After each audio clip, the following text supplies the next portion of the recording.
It went well. I'm good. That's a damn lie. Everybody at the motherfucking dressing room, please. What's up, y'all? It's Fro, and I'm back again reviewing Love and Marriage Huntsville Season 8, Episode 8. In the last episode, Melody met up with Marsau to talk about his comments on Martell's arrest. He said that the news anchor was a personal friend of his, so he responded, "I'm not willing to believe that the news anchor got him confused with Martell, but that's the lie he told." Marsau shows the text, and Melody didn't like that he said free Martell. She responds with free Tisha, and as we've seen so far this season, Tisha's starting to break free. Melody asked Marsau to show her the same courtesy she's shown him and Tisha by not commenting in the media about her life. Marsau argues that her millimeters are the real problem and Melody should ask them to stand down. Melody makes a good point by saying that it's unrealistic to expect her to control people she doesn't know when Marsau has made the claim that he can't control his own mother-in-law. They see who the problem. Marsau thought so much of Mel's comment that he told Tisha that her mom needs to back off. Tisha says that she's asked her mom not to talk about Mel, but Mel doesn't try to ask the millimeters to leave them alone. She feels like Mel tells them to activate and wonders if she should have her mom do the same. But Tisha, your mom has been active since she's been on the show. They act like the millimeters are close personal friends of Melody. To my knowledge, Mel has never asked anyone to spread rumors or attack Tisha and Marsau. I also think Tisha needs to stop paying so much attention to everything that people say about her online. Bloggers should not really be able to create drama in your life like that. She's allowed bloggers to make her question her marriage and her friendships, and some of the things people say aren't even true. Like, how do you let someone who hasn't been around you or anyone you know hold that much weight to include them in your storyline? Go check on your mama, girl.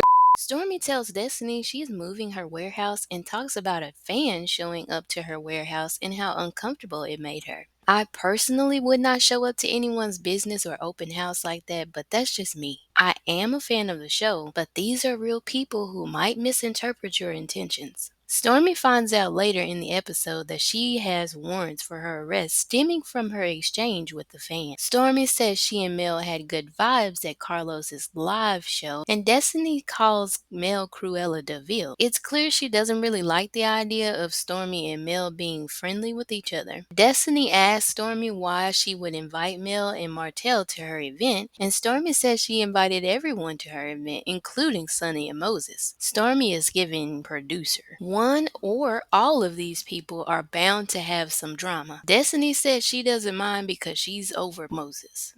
Stormi hosts her Lovers and Friends event. Tisha and Marsau didn't show up. Martell decides not to model because he didn't feel very confident showing his body. Trish and Ken model instead, which is probably a good thing because of Trish and Martell's energy when they've been around each other so far. Nell is shocked to see Sunni and Moses at the event and walks over to hear Sunni's side of the story. Everyone pretty much thinks that Sunni is out of line and her being so defensive doesn't help. Moses mentions to Chris that they're thinking of moving to Huntsville. They don't really seem to have any solid relationships with any of the cast yet, so I wonder who they would be filming with if they were to be on the show. Would y'all like to see Sunni and Moses more? I wouldn't mind as long as we can move on from the love triangle. Sunni pulls Destiny aside to talk. We've already visited this conversation several times, so this is just a repeat of what has already been said. They argue over who was the real side chick of St. Louis. I'm here to tell you right now, we don't care. Let me tell you something. We don't care.